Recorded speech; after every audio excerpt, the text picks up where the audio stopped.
and they're going to be telling us about a very important topic about terminology and words. When we say open, what do we mean? Libre, free software, all of this really important topic.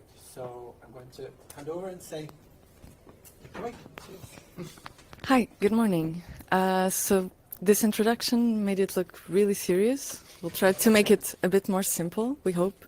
Manufatura Independente is our design studio. We started 10 years ago, and since the beginning we have been using free software. We use open licenses, and we've been thinking quite a lot about what it means to change the tools, change the methods of work, and that's why terminology means so much to us. We co-edited the Librographics magazine, which was a print publication about design and for designers using free software. And this background might give you an idea why we want to talk about open design and other terms related to our practice. So we found this need to address the issue of terminology and try to find good ways to explain what we are doing and why we are doing it. And so we need to kind of figure out one word or two words or three words, I don't know, that could easily explain this idea of engaging with different kind of tools. So the first issue we found is the word design. Design is a very nuanced word. It can mean a lot of things. You can be talking about product design, graphic design, interface design, web design, design for print. So there's a lot of different types of design, and this is where we come from, is our background, and it's already a problematic one. And because we are using different tools, we kind of look for terms that we can use to describe our work, and one of them is open, and it's one of the things that we see in publications and in articles, this idea of open design or designing in the open. And we try to see how we relate to this description of open design. And we decided to go to Wikipedia as a way to find a definition of what could be open design. And from the Wikipedia page, you can see that they have a very concrete definition for open design, which is related to open hardware and systems. So it's a very straightforward and not so much related to what we are trying to do. And we kind of figure out that open is also a difficult word. It's a word that has no meaning anymore in a way, because it's used in so many different contexts that you cannot really tell what people are talking about. For example, there's this designer that just started redesigning his blog, and he uses the term designing in the open. And he's using it in a way that makes sense, because he is writing about the process, but not so much in the way that we would relate to the word open. So it's a possible meaning of the word, but maybe not the one we would go for. And then another example, if you look at the Mozilla branding process, they use the word open design. So to take care of the redesign of their logo, they started this blog, and they try to come up with ways to open the design process. So it's about being transparent and inclusive. So yet another context where you can use the word open, but it doesn't relate to tools or to licenses. It's just about the process.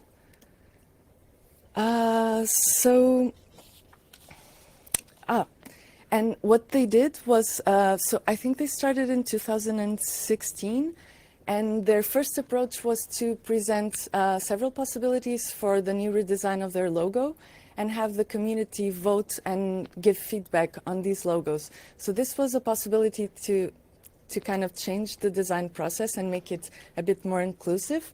And of course, it didn't work that well, and they are trying different approaches now, but still there's no connection to the tools, and we kind of feel that it's lacking a little bit.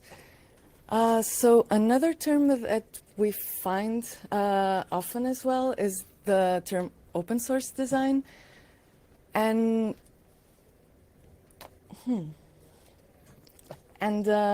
we've been thinking about, okay, could this be a good way to describe what we're talking about?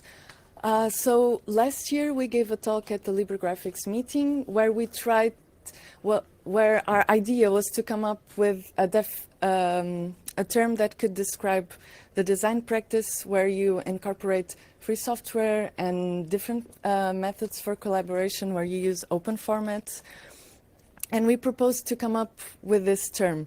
And the people in the LibreGraphics meeting launched a poll with the 3 options that we spoke about in our talk. So Libre design, floss design, and open source design.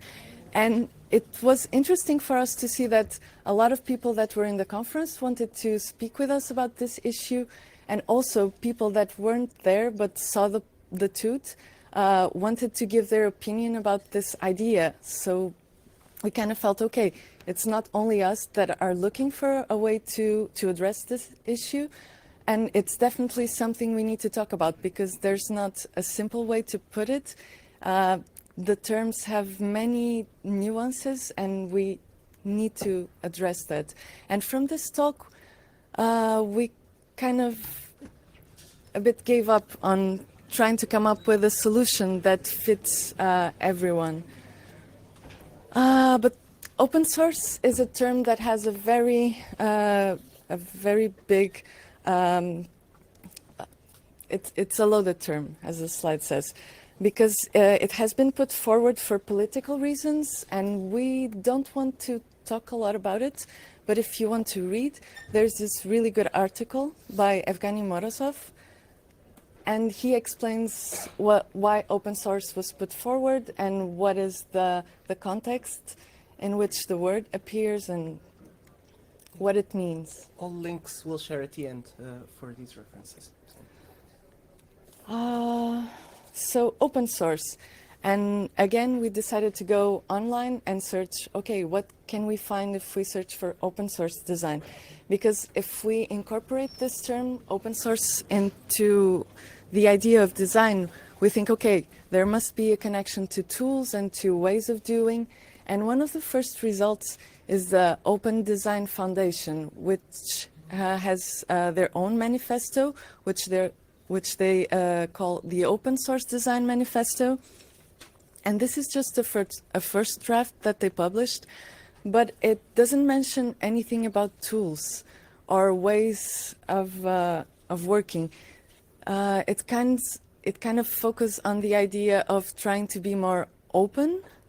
But again, open is such a difficult term. What do they really mean by this?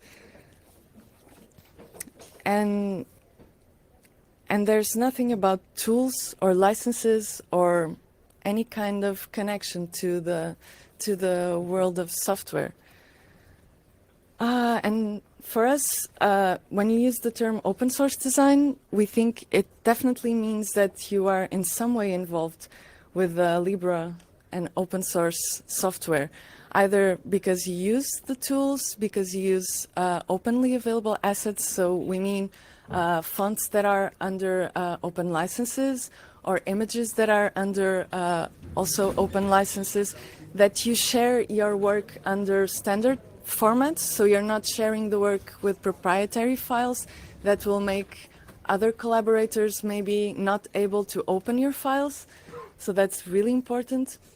And that whenever you can, you share what you do with open licenses.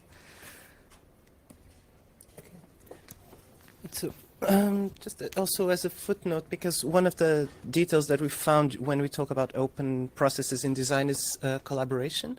And when we were preparing these slides, we were talking a lot like, yeah, but there's a lot of projects where we release everything, but we don't collaborate. We're working by ourselves, and like people might pick it up. So then we kind of came up with an idea that collaboration is it's not part of the necessarily of the open design process, but allowing for collaboration is the basic premise, which is why we use all these principles to actually allow people to collaborate without having to knock at your door, ask for authorization, and so on. So after talking about this confusion with terms and what are we talking about when we talk about open source design, we come from the design world of things. We fell in love with free culture and free software, and now for the second part, we have some considerations about the role of the designer in this process and how things work. So bringing great design to open source software, you might recognize this if you're part of the community, is actually the tagline of the open source design website. And we'd like to start here to think together about how what this actually means and what kind of perspectives are at play here. And the first thing that jumped to us with this sentence is this idea that design and software, design and development are completely separate, like are seen as layers that we want to bring together, but that are fundamentally separate. I'm very sure, and we don't want to be snarky in saying that this has an agenda in the slogan, but it serves as a good illustration to a problem that's present not just in open source design, but in design in general, and the fact that design is usually self-contained in its own container. And we kind of struggle a bit with this notion, even though we might be guilty of this as well. But we wanted to run through this idea that design and the software, the tool ecosystem are really seen as separate layers that we want to kind of bring together, but they're still separate. You bring the design to the software. And there are some notions, and this is not a quote from anywhere, actually, but something that we heard in different words in several occasions, which is the idea that we want to make the tool sexier, and that's the designer role. Well, sexy is also a loaded adjective, of course, but this idea that tools need to become prettier, they need to become more friendly, and that's the designer's role to actually fulfill that mission.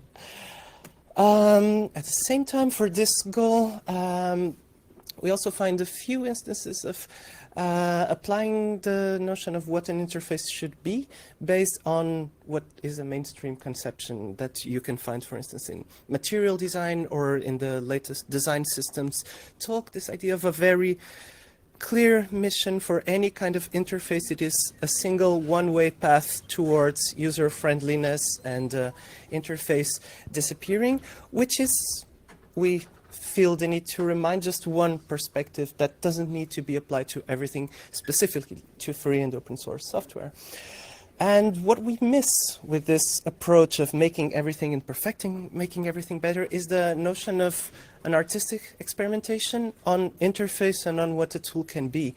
For instance, this is a visualization and an actual interface for the Git repository of a Belgian design studio, open source publishing, where they publish their own.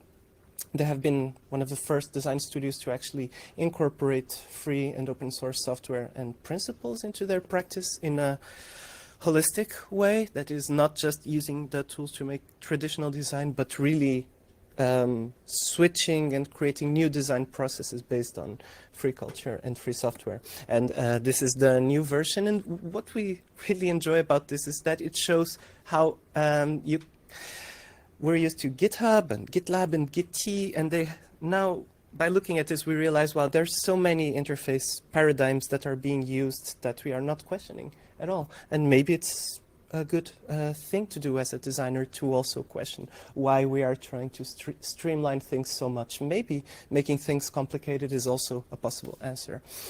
And of course, if you come from the design world, this is absolute no nonsense for you, because we are not just operators of tools, we are not just creators of graphical assets, and we are not usability technicians. we like to see it as we address problems. We don't even want to affirm that we solve them, because sometimes you don't, and sometimes a good question is better than a mediocre answer.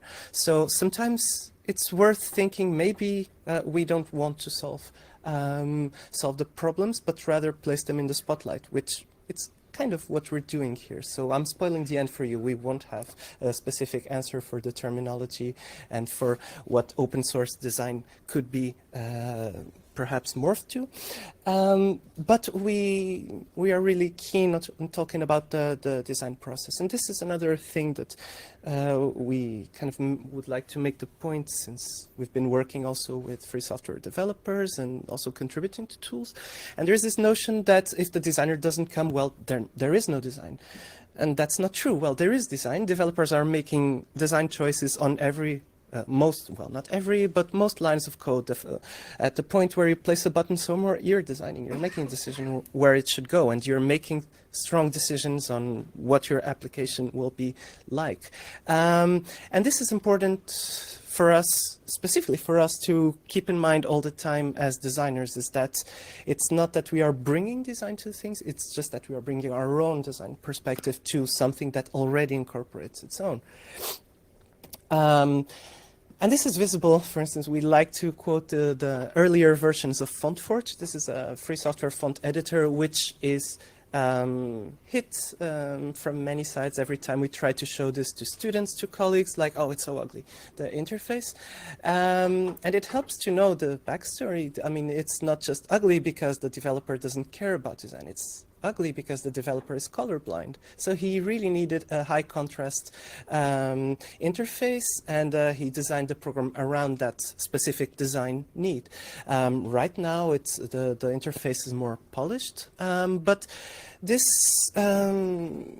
reluctance to deal with an ugly interface actually made it really hard for us to convince people that this was indeed the best font editor, proprietary or not, that there is around. And even then, after knowing about the story and after actually telling people this is why, I mean, this is not just because the developer is dumb, this is why the program looks like this. And this is Layout, which is an amazing page layout tool, like completely next generation, in the sense that it has tools and some gadgets that aren't present in any of them. And if you're conservative, and if you come here, the first thing you say is that, oh, it's ugly. And while we get where that criticism might come from, it also comes from a very personal perspective by the author, Tom Lechner, who really knows what he wants from his program, because he's designing this mostly for himself and for his own publications, and then makes it available. On the other hand, yeah, we recommend that you watch his talks about Layout, which is the name of the software, on previous Libographics meetings. And we're getting to the end here. We say a lot about, we talk a lot, like us designers talk a lot about how developers should integrate design thinking into their processes. And that's probably why it's worth asking, maybe it's also worth thinking that maybe us designers should humbly address and integrate the principles and the tools of free software and open source. Another vision of the two layers thing is the difference in magazines and in the press between free software publications and design and art publications. Like this is Emigre and this is I Magazine, which you'll probably know if you come from the design world. So one of the things that we tried for a few years was to actually make a magazine that would sit in between and would bridge these layers. It was called Libographics Magazine. It ended a couple of years ago, but we also, last year, we finished archiving and publishing all the articles so that you can navigate them in the browser. Before you could only do them in PDF. And also it was really important to show that, yeah, it is possible to work around these principles, just use free software to make a print publication. This archive, this magazine, was an attempt to address this tension that we're presenting to you today. So it's about leaving our comfort zone. We hear a lot about designers who want to contribute, but I mean, it's really tough to get out of Adobe tools and Photoshop. And of course, sometimes you use that in your day job, and transition is a hard thing.